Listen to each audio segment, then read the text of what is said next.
Have you ever spent your entire life working, yet your bank account still feels empty? You wake up early, you work hard, you earn a decent salary, but somehow, when the month ends, the money is gone. No savings, no progress, just another month starting from zero. Meanwhile, while you watch others getting richer, lives seem to rise, while yours stays stuck. And you tell yourself the same promise again and again: when I earn more, I'll finally start saving. But somehow, that moment never arrives. So the cycle continues: work, spend, restart. And deep down, a quiet question grows louder: why does wealth feel so impossible, even when I work this hard? If that question has ever crossed your mind, then listen carefully. Because more than 2,500 years ago, in the ancient city of Babylon, a poor man uncovered a principle so simple, most people ignored it. Yet that one idea changed everything. It turned a struggling scribe, a man who could barely save a single copper coin, into the richest man in the kingdom. Today, you're about to learn the same system. Stay with me until the end, because once you understand, you may never look at money the same way again. Long ago, when the streets of Babylon were crowded with traders exchanging gold, spices, and precious stones, there lived a young scribe. His name was Arkad. Every day, he sat inside the record hall, chiseling laws and royal orders into heavy clay tablets.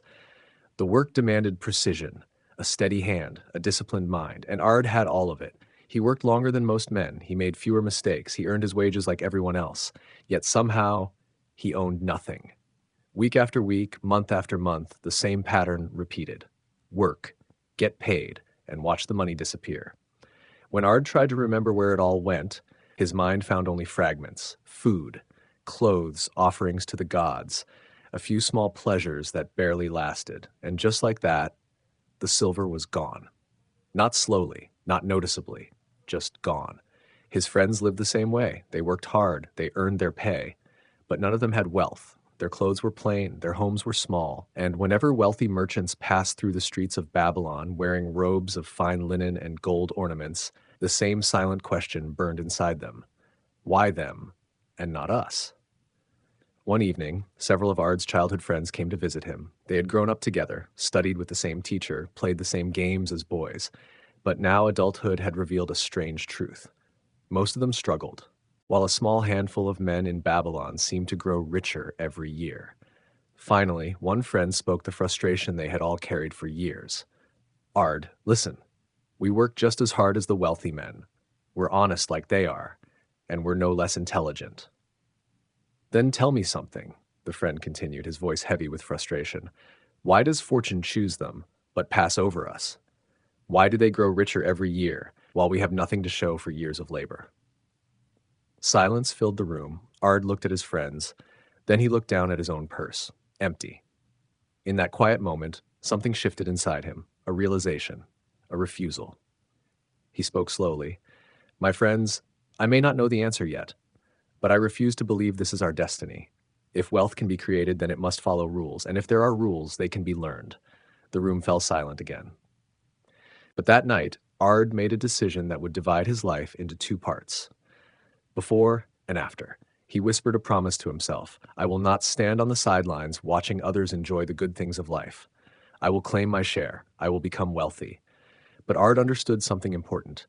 Determination alone wasn't enough. If he wanted wealth, he needed knowledge, not guesses, not luck, principles. So he made a plan. He would find someone who truly understood the hidden laws of money, someone who had already mastered them.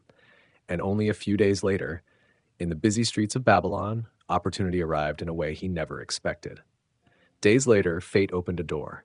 A powerful moneylender named Algamish walked into the record hall. In Babylon, his name carried weight. He was known for immense wealth and a mind as sharp as a blade, cold in business, unforgiving in negotiation.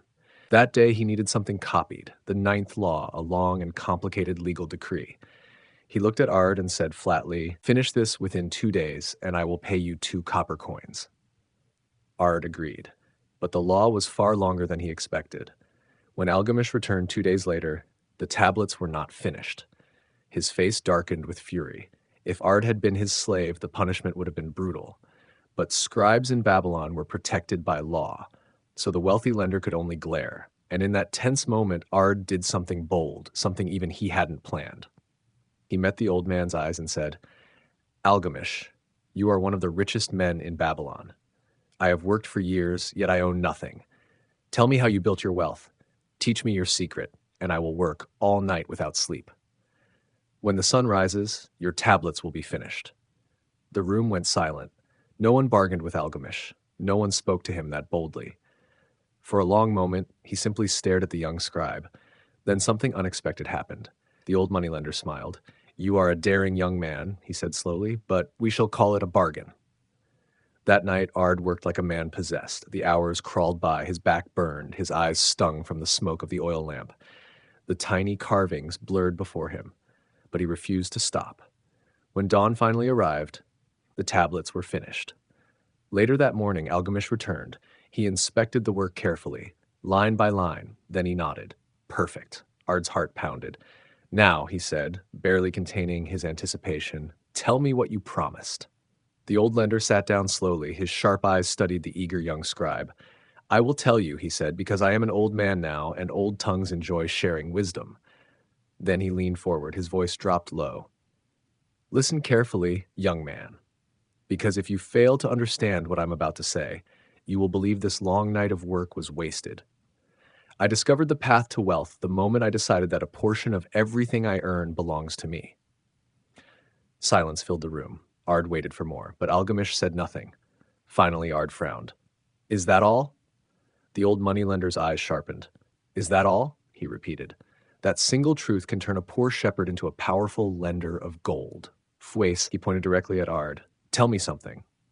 All that you earn belongs to you, does it not? Of course, Ard answered. The old man's voice rose sharply. Wrong. Do you not pay the garment maker, the sandal maker, the food merchants, the temples of the gods? He leaned closer. Tell me, what remains from last month's wages? And what remains from last year? Ard felt heat rush to his face. The answer was painful. Nothing. Fool, said Algamish, though his voice carried more lesson than anger. You pay everyone except yourself. You work for merchants, for craftsmen, for priests. You might as well be a slave, laboring for whatever scraps others leave you.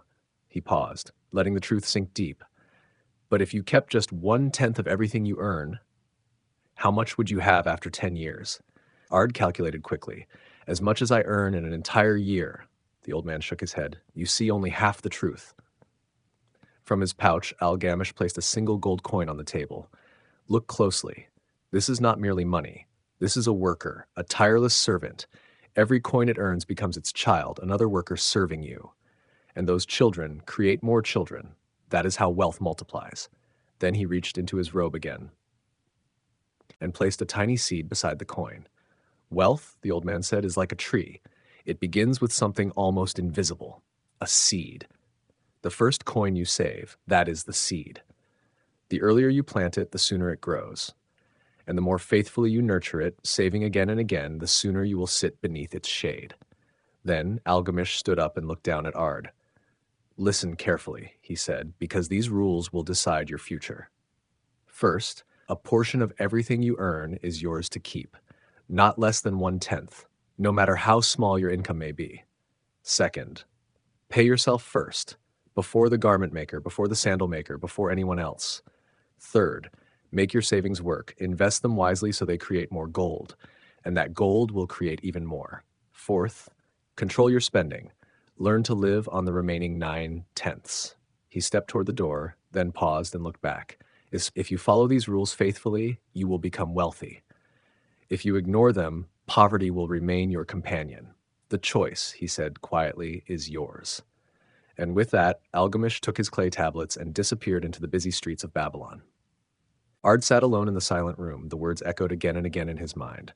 A part of all I earn is mine to keep. It sounded almost too simple, too obvious, yet something about it felt undeniably true. The next time Ard received his wages, he did something he had never done before. From every 10 coins, he quietly took one and hid it away. 9 coins remained, for food, for clothes, for daily life. And something strange happened. Life went on exactly the same. With 9 coins, he somehow managed just as well as he had with 10. It was as if the missing coin had never existed. But in the small place where he hid that coin, something new had begun. Not just savings, the first seed of wealth. As the months passed, the small pile of coins began to grow, and with growth came temptation. Markets in Babylon overflowed with wonders from distant lands, fine robes, exotic spices, rare jewels that shimmered in the sun. And a quiet voice whispered in Ard's mind, "Just this once, use the money, you can start saving again tomorrow." But Ard remembered the warning of Algamish, so he resisted. Month after month, the coins continued to grow. Then, 1 year later, the old moneylender returned. "Tell me," asked Algamish, "have you kept 1/10 of everything you earned?"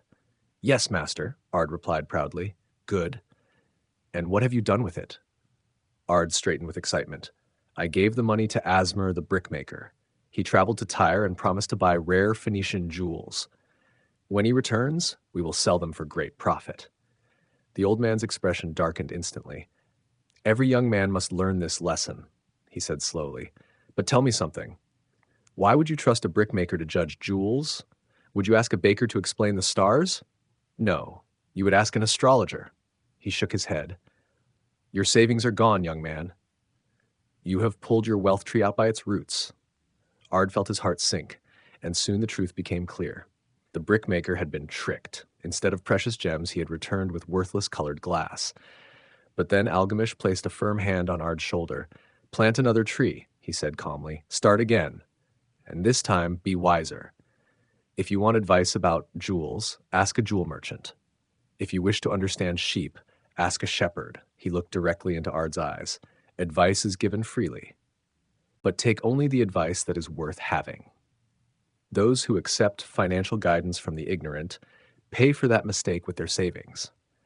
Ard began again, this time with greater wisdom, and when his savings grew once more, he entrusted them to a man who truly understood trade, Ugar, the shield maker, a businessman who knew the value of bronze and how to turn it into profit.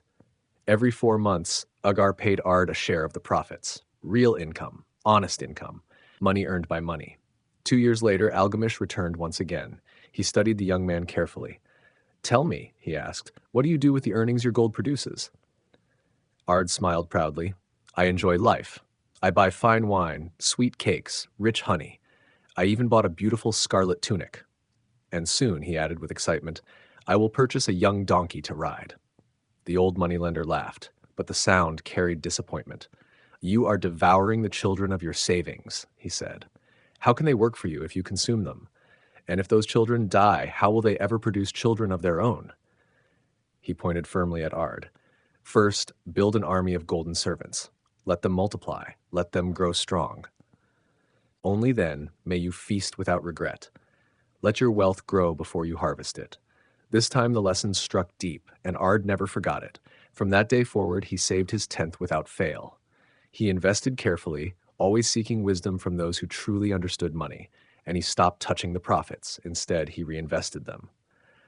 1 coin became 10, 10 became 50, 50 became 100. Seasons passed, years slipped by. In the great city of Babylon, the once poor scribe slowly transformed. Gray began to appear in his hair, but the small seed he planted long ago had grown into a powerful tree. His wealth multiplied, his reputation grew. And one day, when Algamish had become very old, he came to visit Ard one final time.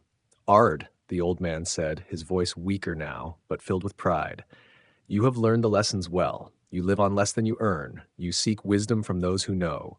And you have made gold work for you." He sighed quietly. "My own sons know only how to spend. They will waste what I leave behind. But you have mastered the laws of wealth." The old man smiled faintly. "I am very old now, and I own great lands in Nineveh that require a wise hand to manage. Come with me," the old man continued. "Travel to my lands and manage them. Work beside me, and you will become my partner. And when my life ends, you will share in my estate." And so it happened. Ard left the busy streets of Babylon and journeyed to the distant lands of Nineveh. There he managed the properties of Algamish with discipline and intelligence. Years passed, and when the old moneylender finally died, Ard inherited enormous wealth, but the inheritance was not the greatest treasure he received. The true treasure was something far more powerful: knowledge. He knew how wealth was created, he knew how it was protected, and most importantly, he knew how it multiplied. And because of that knowledge, Ard eventually became the richest man in Babylon. not through luck, not through inheritance, but through mastering the timeless laws of money. Years later, some of his old friends came to him with the same question they had once asked long ago. How did you become so wealthy? Ard told them the story. Some laughed, some grew jealous, and some simply refused to believe such a simple principle could change a life. But a few, a very small few, felt something awaken inside them. A spark. They understood the lesson that Algamish had once given a young scribe, and those few men later became wealthy themselves. Now listen carefully, because this is not just an old story from Babylon. This is your story. The same principle that built Ard's fortune 2,500 years ago still works today. It doesn't matter how much you earn. It doesn't matter where you live. The law has never changed. A part of everything you earn is yours to keep. Now remember 3 laws. These laws built the Fortune Arcade, and they can change your life too. Pause for a moment and listen carefully. Law 1, pay yourself first. Before bills, before pleasures, before anything else. Take at least 1/10 of what you earn and keep it. Make it automatic, make it untouchable. Make it a rule you never break. Law 2, make your money work. Saved money should not sleep, put it to work, invest it wisely. But seek guidance only from people who actually succeed with money, not from those with theories, but empty pockets. Law 3, protect what you build. Do not chase dangerous promises. A small, steady return is far better than a dazzling scheme that can destroy everything. Because when wealth is lost, time and opportunity disappear with it. So here's my challenge for you. Starting today, when your next paycheck arrives, before paying a single bill, set aside 1/10. Just 1/10. Think you can't afford that? Then start with 1/20th. The exact number matters less than the habit. Do it for 3 months. Do not touch the money. Simply watch it grow. Something surprising will happen. You'll realize you can live perfectly well on what remains. And that small pile of savings will give you a powerful feeling: control. Progress, the quiet confidence of building your future. You don't need a huge salary. You don't need luck. You don't need to win the lottery. You only need to do what Arkad once did in Babylon. Save consistently, invest wisely, and give time the chance to multiply your wealth. If you follow this path, in 5 years you will be surprised. In 10 years you will be grateful. And in 20 years, you may be truly wealthy. Not because of luck, but because the law of compounding is as reliable as gravity. If this ancient wisdom spoke to you, leave a like so more people can discover it. Share this video with someone struggling financially, and tell me in the comments, what is one thing you will change about your money starting today? Let's grow wealth together. I'll leave you with the final lesson once taught by Algamish. Wealth is like a tree. It begins with a tiny seed. Plant the seed today. Water it with discipline, and one day you will sit in the shade of abundance. Remember this: the richest man in Babylon was once just a poor scribe, but one decision changed his life. Now the same choice stands before you. Make your choice today.